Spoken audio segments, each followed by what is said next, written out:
Welcome everyone to the latest episode and newest series of the Lodge in the Lounge sessions. I'm Simon Taylor, the Provincial Membership Officer for Cornwall, and as you can see from my surroundings, we have left the lounge and the confines of Zoom, and we'll be carrying out the next set of interviews face to face in the COVID safe and risk assessed Redruth Masonic Centre. First up for this series is Sebastian Oakley, the Provincial Communications Officer for Cornwall, who's also been a producer and an interviewer for this series.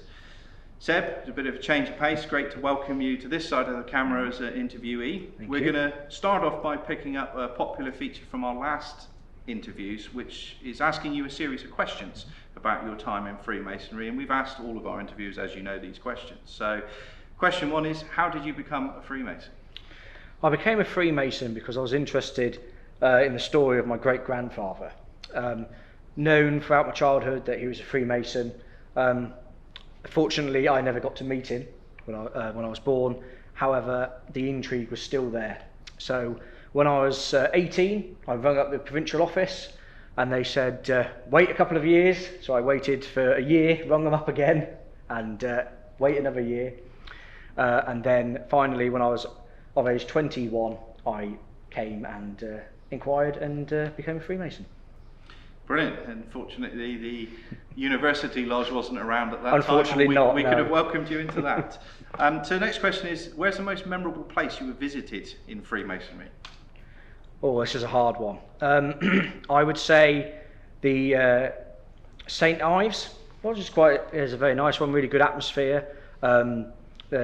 Deacon Lodge down in Bodmin, that's a brilliant lodge as well. And I would also say King Arthur's Hall in Tintagel, absolutely fantastic building, and it's really a splendid atmosphere when there's a full Masonic meeting in there. So yeah, definitely would agree with you there.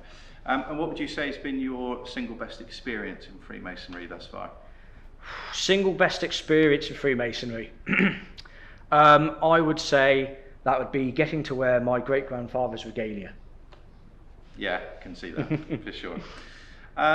Not including your current position, what would you say has been your most enjoyable role in Freemasonry? Most enjoyable role, I would say, would be the junior deacon.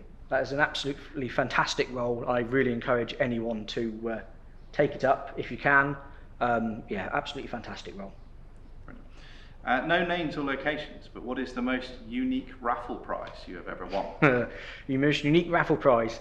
That would have to be half a bottle of whiskey that was sampled by the top table. And if you could give one bit of advice to a new member, what would it be? I would say get stuck in as and when you can, but don't rush it. Enjoy it, take a couple of years or maybe a year just to sit back, let it wash over you, and then when you feel ready, ask a senior member, maybe ask the DC or secretary, and just say, look, I want to do a bit of ritual, I don't mind doing that. Just get involved and show willing. Now, you were recently appointed as Provincial Communications Officer for Cornwall. Would you mind telling us a bit about yours and your team's role within the province? Yeah, so Provincial Communication Officer's quite a new role, really. What I do in my day-to-day is a mixture of internal and external communications. So I will be in contact with Grand Lodge weekly to discuss various matters within the province, but also on their communication side throughout England.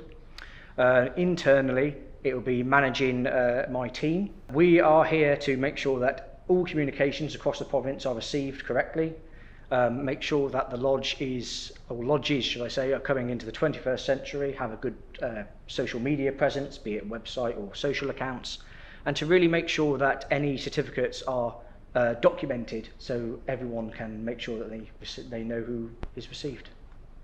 Brilliant, thanks Seb. Yeah, as you said, it's quite a new role, but one that is obviously having increasing importance as technology evolves and definitely. Social media increases in prominence. Seb, thank you for talking to me today, and also thank you for all your hard work on this series to this point and everything you're doing for the province. Much appreciated. Not a problem. Thank you as always for watching. We'll be back next week with another episode. In the meantime, stay safe.